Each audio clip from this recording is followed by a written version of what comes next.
Olá! Hoje a gente vai mergulhar num assunto que é a base de tudo no nosso computador, mas que quase ninguém para pensar: o sistema de arquivos. Sabe, é ele que coloca ordem na casa, que organiza tudo aquele caos digital e, mais importante, garante que nada se perca quando a gente desliga a máquina. Já parou para pensar nisso?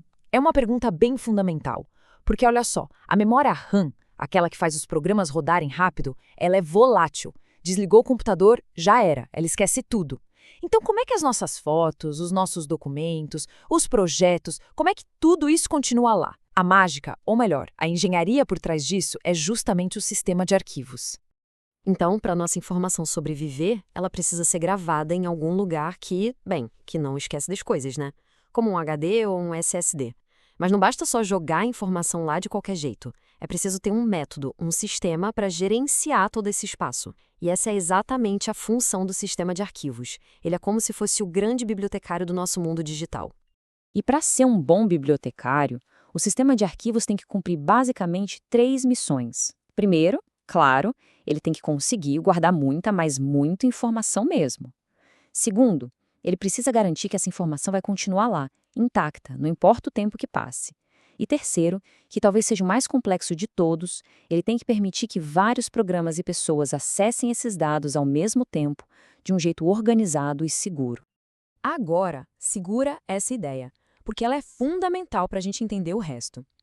Aquele arquivo que a gente vê na tela do computador, na verdade, ele é uma abstração, quase uma ilusão, muito útil, claro, que o sistema operacional cria para facilitar a nossa vida e a nossa interação com os dados.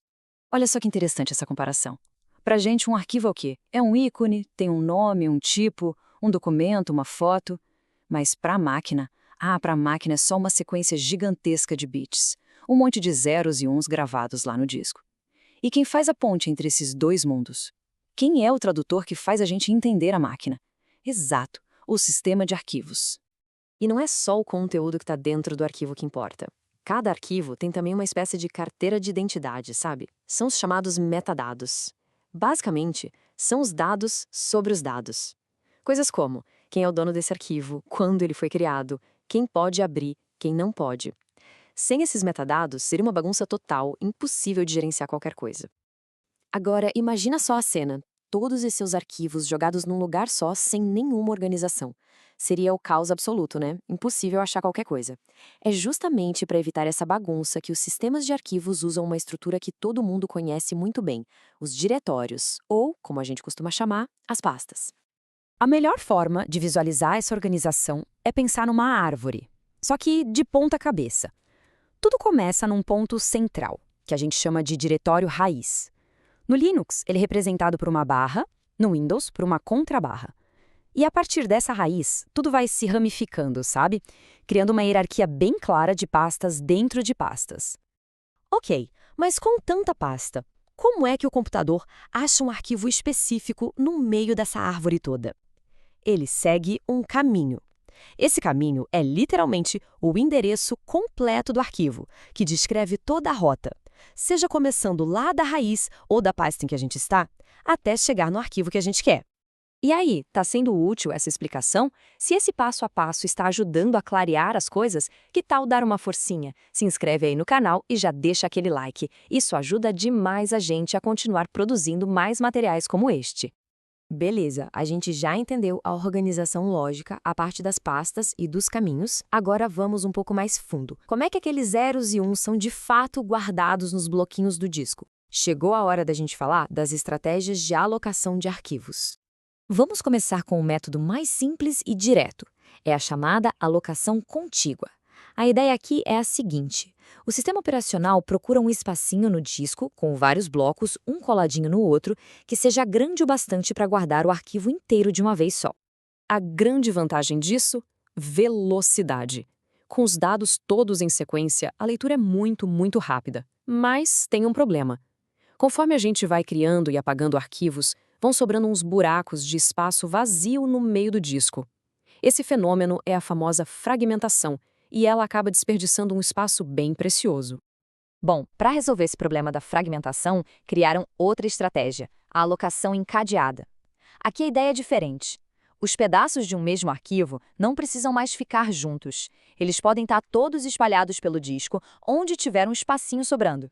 A vantagem disso é óbvia, né? A gente aproveita o espaço do disco ao máximo sem desperdício. Só que tem um porém: a performance. Pensa assim, cada pedacinho do arquivo aponta para o próximo, como se fosse uma corrente. Então, se a gente quiser ler algo que está lá no meio do arquivo, precisa seguir essa corrente desde o comecinho, o que deixa o acesso bem lento. Claro que esses métodos foram melhorando.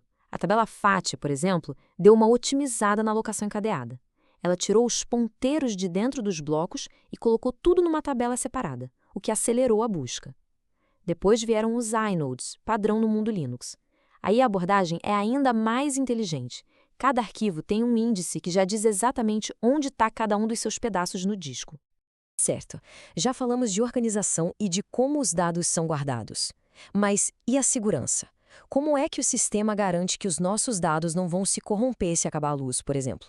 Ou como ele controla quem pode e quem não pode acessar um arquivo? Agora a gente entra na parte de proteção da informação. Imagina o desastre. Acabou a energia bem no meio da gravação de um arquivo importante. Para evitar que os dados se corrompam, os sistemas modernos usam uma técnica chamada journaling. Funciona como um diário de bordo. Antes de fazer qualquer alteração no disco, o sistema anota nesse diário: olha, eu vou fazer isso. Se a energia cair, quando o computador ligar de novo, ele lê o diário, vê o que ficou pela metade e conserta. É um baita sistema de segurança. E a outra parte da segurança é o controle de acesso, que é feito por um modelo de permissões. É bem direto.